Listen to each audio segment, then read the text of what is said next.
Ele está tirando, pelo menos é o que parece na internet, ele está bem popular na internet, está indo até em programa de televisão, e é o que tudo indica, pelo menos o que os vídeos da internet mostram, é que ele está tirando risada dos fiéis em seus cultos, com piadinhas de humor entre um sermão e outro, Marcelo Mendes. Pastor Cláudio Duarte.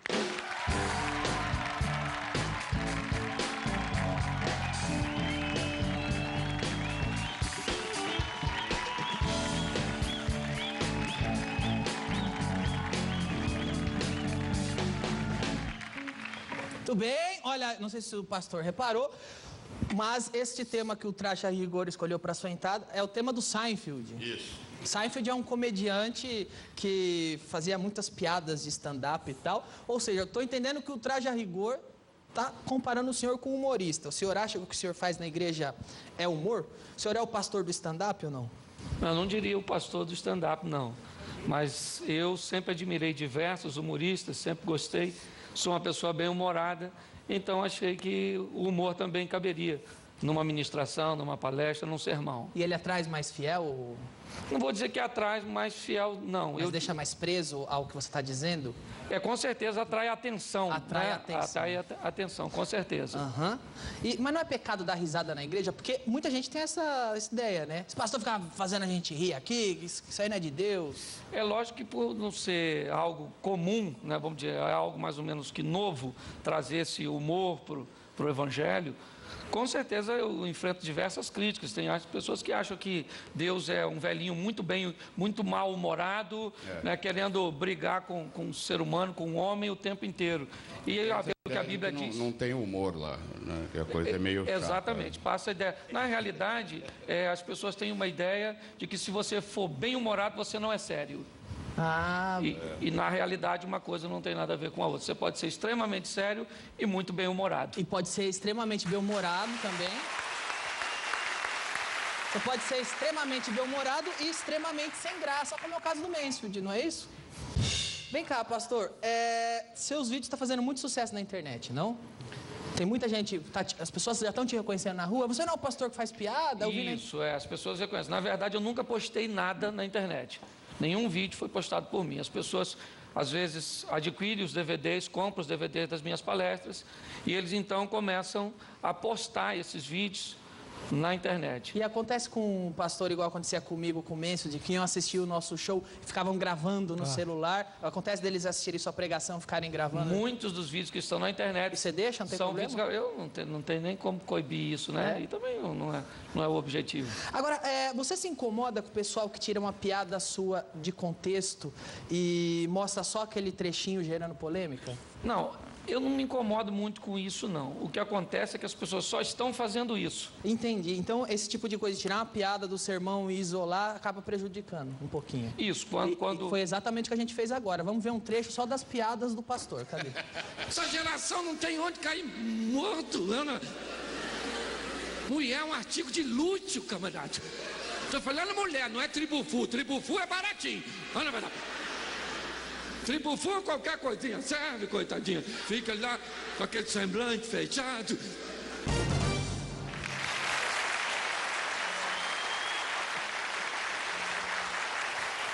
Eu acredito que isso chama um pouco a atenção, porque a Bíblia não é um livro muito engraçado. Quer dizer, no começo, até que tudo começa bem, mas no final, parece que está um apocalipse acontecendo. Então, você acha que Deus tem humor? Eu vejo um Deus muito bem-humorado. Quando eu me deparo com a Bíblia, em diversos, até porque o fundamento das minhas mensagens sempre vem na Bíblia. O princípio é bíblico. Às vezes o humor ele só vem para agregar algum valor, para, às vezes, atrair um pouco mais a atenção. Mas se você olhar para o Jardim do Éden e observar no início, né? Deus, onipresente, onisciente, onipotente, chega no Éden e diz: Adão, onde você está? Ele só pode estar brincando. Porque se ele não é onipotente, onipresente, onisciente, como é que ele está perguntando? Onde você está? É ou não é? Então, se você pegar diversos textos bíblicos, por exemplo, Jesus, ele está no Getsemane, aguarda do templo, vem prendê-lo, todo mundo naquela adrenalina, os discípulos com medo, e quando os guardas chegam, Jesus se aproxima dos guardas e diz: posso ajudar? Vocês estão procurando alguém? Então, se isso não é senso de humor, ele chega diante de um tanque onde está diversas pessoas doentes, ali tem um paralítico, ele se aproxima do paralítico e diz, você quer ficar são? Isso é uma pergunta, se você analisar, não, o que eu vim fazer aqui todo dia? Não, eu vim aqui de bobeira, só ver os outros ficar curados e eu vou para casa todo dia doente. Perfeito. Né? Aliás, é que tem uma piadinha que Jesus fez que só pegou bem porque ele era Jesus. Chegar para um aleijado e falar, levanta e anda. Mas e se o cara não levanta e anda, ele tá ferrado. Isso é coisa que se fale para um cara desse e tal. Ele chama um cego, por exemplo, que chamava por ele desesperadamente, e quando o cego chega à presença dele, depois de inúmeros obstáculos vencidos, ele diz, o que você deseja que eu faça por você? O cego diria o quê? Eu queria um cão-guia, uma bengala magnética, sei lá, alguma coisa desse tipo, entendeu? Então, com certeza, eu vejo muito bom humor em Deus, em Jesus. Eu tenho essa visão bem-humorada. Se as pessoas vão concordar com isso ou não, tem uma frase de Chaplin que eu gosto muito. Se você tivesse acreditado nas minhas brincadeiras de dizer verdades, vocês teriam ouvido verdades que eu tenho em dizer, brincando. Muitas vezes eu falo como um palhaço, mas nunca desacreditei na seriedade das pessoas que ouvem. Então, esse é meu posicionamento. Você, o pastor recorreu ao humor para atrair a atenção ou já era meio comedião mesmo antes? Não, eu tive uma infância muito dolorosa, muito difícil, então me tornei muito introspectivo. Assim que eu me converti, eu comecei a trabalhar com jovens e uma maneira de atrair a atenção da juventude foi colocar o humor. Eu achei que o humor era um grande atrativo e as coisas foram dando certo. Foram acontecendo, não foi nada programado, não. Legal, geralmente é mais engraçado quem não tenta ser engraçadão, né, Marcelo? Quem leva mais a sério o negócio. Vem cá, qual é a sua denominação? Eu sou da Igreja Batista Brasileira. Você converteu quando hoje? Eu me converti em 92. Por quê? Porque passei algumas dificuldades e acabei tendo um encontro com Deus ali, tive uma experiência com Deus, e aí as coisas foram... Deus foi mudando a minha vida, a minha história, me trouxe até aqui. Aí, tá vendo? Aí você acha que Deus escreve certo por linhas tortas, né? Tem coisa que Deus faz e você não entende. Agora é tarde, Deus. Vai saber que um dia isso vem pro bem, né? Há 22 anos atrás eu chegava em São Paulo para trabalhar de pedreiro. 22 anos depois eu venho a São Paulo, né? Num programa como o seu, para dizer que Jesus Cristo é o Senhor, aquele que pode mudar a história. Pastor, os vídeos da internet, eles sempre estão relacionados a marido e mulher, até mesmo a sexo, a vida sexual do casal. É o seu tema onde você é especialista? Não, na verdade, como eu te disse, eu comecei trabalhando com jovem e aconteceu de precisar ministrar uma palestra num evento para casais e não tinha ninguém, me colocaram. E aí a palestra ficou atraente, porque eu comecei a trabalhar com humor e eu busquei voltar para o relacionamento conjugal. As pessoas me chamam de pastor de família, mas na verdade eu gosto desse relacionamento conjugal, essa dinâmica de viver a dois, cabeça de homem, cabeça de mulher, como funciona. Eu sou extremamente contra divórcio, meu pai casou diversas vezes. Mas você conseguiu? Você entende como funciona a cabeça da mulher? Olha, eu tenho estudado aí durante 18 anos. Já chegou a alguma conclusão? Ainda não. Não? Não. Ainda não? Você consegue tatear no escuro e dar alguma dica? Quando, por exemplo, a mente feminina, ela é muito profunda. O homem é muito superficial. Né? Você chega, por exemplo, um homem chega em casa e os filhos bagunçaram os brinquedos na sala, ele diz, junta tudo, coloca na caixa. Coloca agora, a criança vai resmungando e coloca. Se é uma mulher, ela chega e diz, você quer acabar comigo? O seu pai não pode pagar uma empregada, olha como é que eu estou destruído, vocês acabaram comigo. E o filho fica olhando sem pensar assim, do que se trata, não sei do que ela está falando. Ela fala durante 20 minutos e ela vai falando, gritando, e no final ela junta os brinquedos e guarda. É verdade. Então, eu costumo brincar, Danilo, que cabeça de homem é como uma área compartimentada. O homem trata de um assunto por vez. É muito comum no diálogo com a mulher, o homem dizer para ela, nós não estávamos falando disso. Porque o homem é assim, se ele vai falar de dinheiro, ele abre a caixa do dinheiro e fala de dinheiro. Exato. Se a mulher for falar da mãe dela, tem que mudar de caixa, porque ele está na caixa do dinheiro. Exatamente. Então o homem é uma caixa de cada vez. Vamos falar de filho? Vamos, deixa eu fechar a caixa do dinheiro. Fechei a caixa do dinheiro, vamos falar de filho. Agora vamos falar de quê? De esporte, deixa eu fechar a caixa dos filhos. Agora vamos falar da sogra, deixa eu abrir o caixão. Deixa eu procurar essa caixa que eu não sei onde eu coloquei. Né? Mas uma mulher não. A cabeça de mulher é um emaranhado de fio, corrente contínua. O tempo inteiro, mulher fala de tudo ao mesmo tempo, e o homem fica olhando para ela, ela diz, você não vai falar nada, ele pensa, não sei que caixa você tá. Então, na verdade, a hora que eu conseguir achar a caixa, eu entro no assunto. E a mulherada da tua igreja, ou que assiste seus cultos, suas palestras, elas não chamam de machista, não? Pastor, você é machista? Não, até porque eu não sou machista, não, defendo demais as mulheres, entende? Eu acho que isso não é defeito, é acessório. Eu acho que já veio de fábrica, foi Deus que colocou, e eu não estou aí para contradizer. Eu ia falar exatamente isso, porque eu acho que a maneira bem-humorada de tratar desse assunto, que é um assunto que as pessoas ficam meio chateadas de falar de marido e mulher, relacionamento, talvez bem-humorado o pessoal gosta mais. Suaviza. Entenda mais até, né? E suaviza também. Né? Pastor, você disse durante a conversa que começou, não sei se começou ou não, mas que trabalhou muito com os jovens. Isso. Não, agora, o senhor também dá muito conselho para casal, matrimônio, vida sexual. Entra ano, sai ano, os jovens continuam com essa mania de fornicar antes do casamento. Né? Vinha a gente pedir conselho para o senhor. Que conselho o senhor tem para jovem que quer fornicar antes do casamento? Não se deve fazer?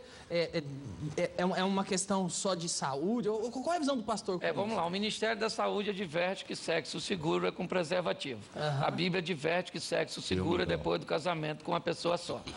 Não é? Hoje isso, onde as pessoas observam mais o prazer pessoal do que a palavra de Deus, as coisas ficaram meio, vamos dizer, misturadas. Hoje, por exemplo, daqui uns dias vai acabar vendo um porte fazendo xixi no cachorro e todo mundo achando perfeitamente natural. Por quê? Porque os valores se inverteram e o errado virou certo. O que eu falo sempre para a juventude é o seguinte, você precisa definir se você é o ambiente ou se você é o camaleão. A vida é assim, se o ambiente faz você ou se você faz o ambiente. Hoje, o ambiente tem feito a juventude. Então, as pessoas acham normal, está todo mundo fazendo, né? Eu vou fazer também, até porque os jovens gostam muito de aceitação, de ser aceito. Todo mundo gosta disso, para se relacionar.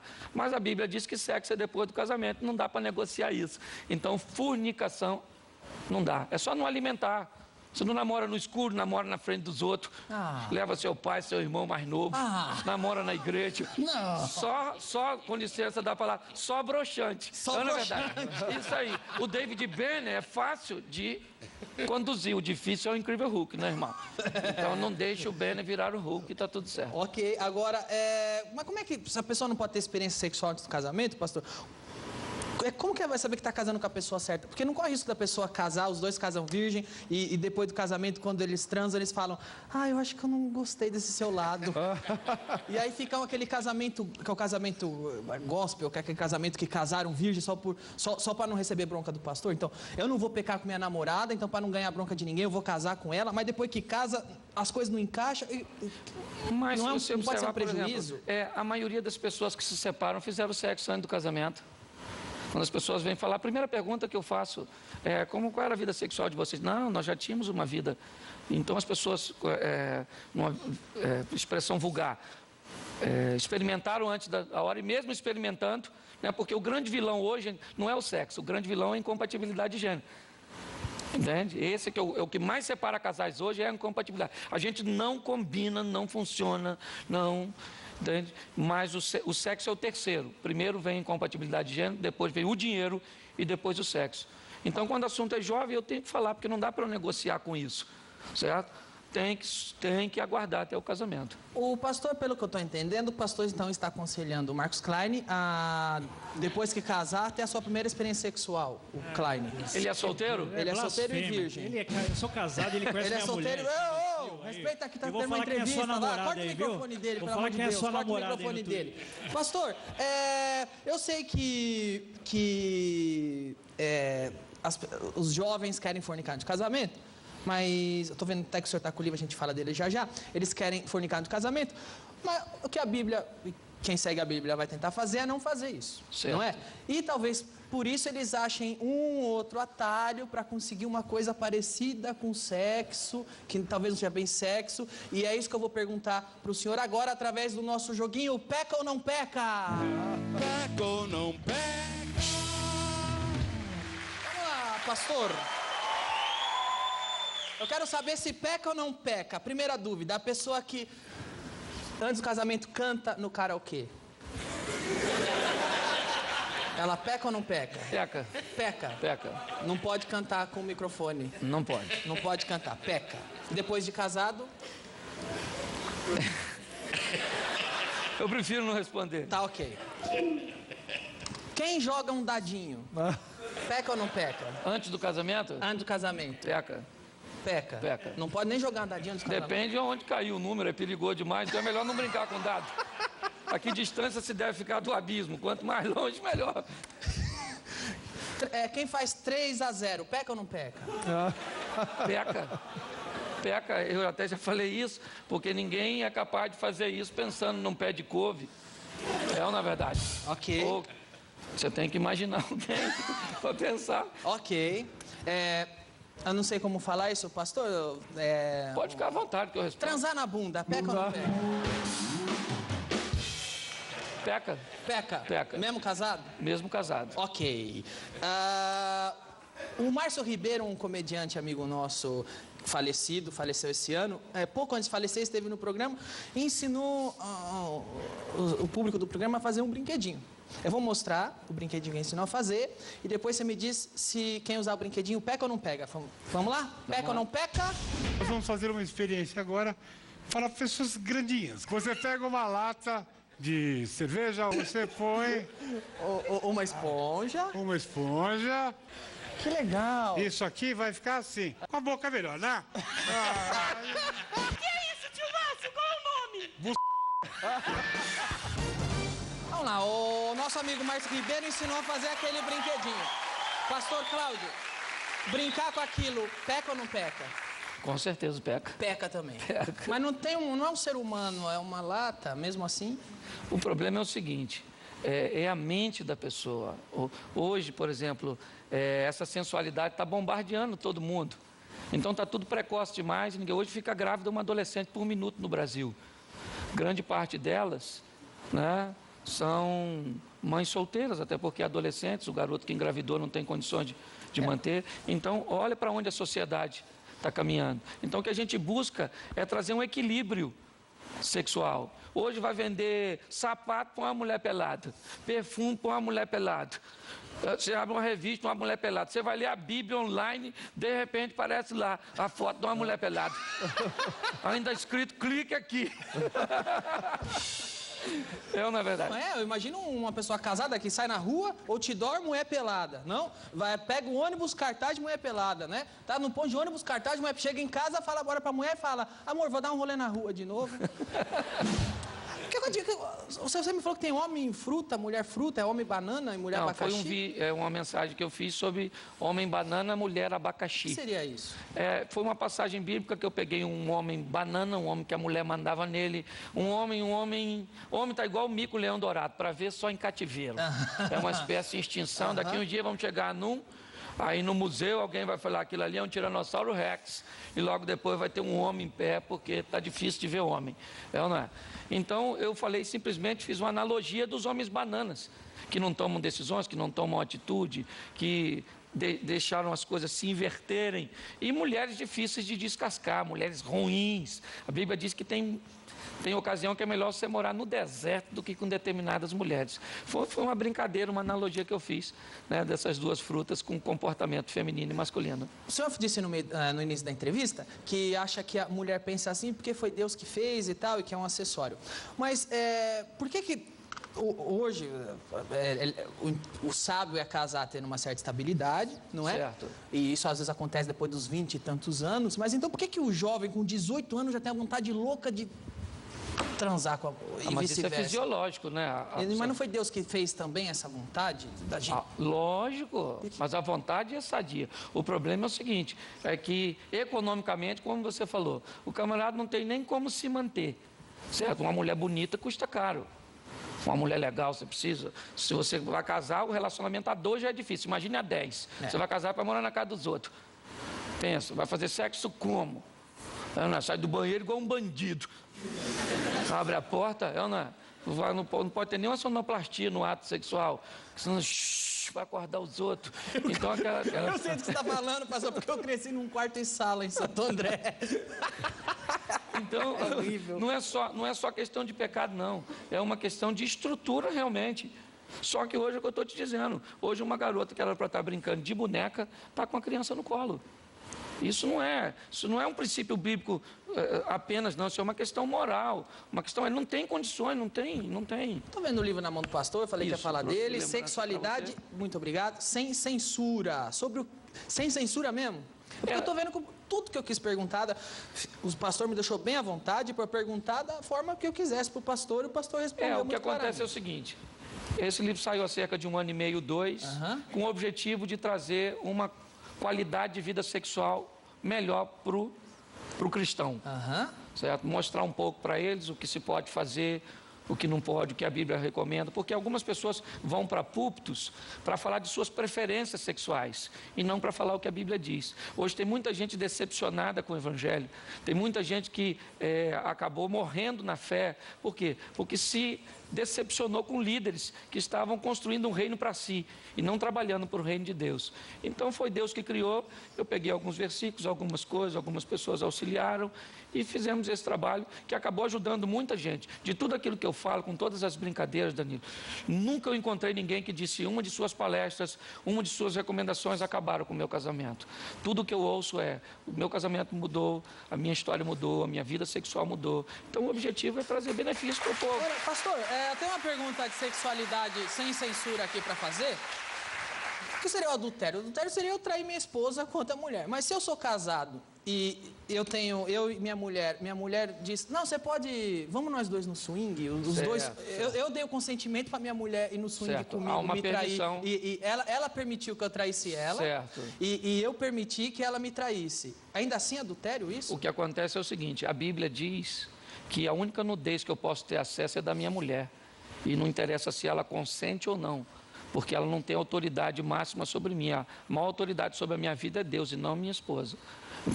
Então eu acho que isso é uma coisa que deveria ser conversada previamente. Por isso que eu acho que a coisa mais importante no relacionamento, mais do que o sexo, é o diálogo. O Danilo ficar olhando, por exemplo, a minha revista, acho que não... Olha, não deixe os jovens da sua igreja ver isso, tá, pastor? Isso aqui é horrível, tá bom? Pastor, agora, você tem um conselho para lidar com TPM? Rapaz, TPM é um negócio complicado. Eu daria um versículo bíblico para TPM. Fugir da aparência do mal. A mulher está com TPM, deixa ela quietinha. Na verdade, vai embora, vai dormir, vai jogar tênis, futebol, vai fazer alguma coisa e deixa esse negócio passar, porque como é que vai fazer? Alguns homens acham que isso é besteira, mas alguns deveriam simular um dia uma menstruação. Então, só para entender, só a menstruação em si, pegar um absorvente, colar em si, andar com aquilo de 5 a 7 dias colado. Tá certo. Talvez ele ia entender um pouco, né? Que isso se dá, e ainda se dá o luxo de não poder usar um OB. Pastor, foi muito legal ter o senhor aqui. Muito obrigado por vir. Pastor Cláudio Duarte, foi um prazer recebê-lo. Prazer foi meu. Muito obrigado por vir.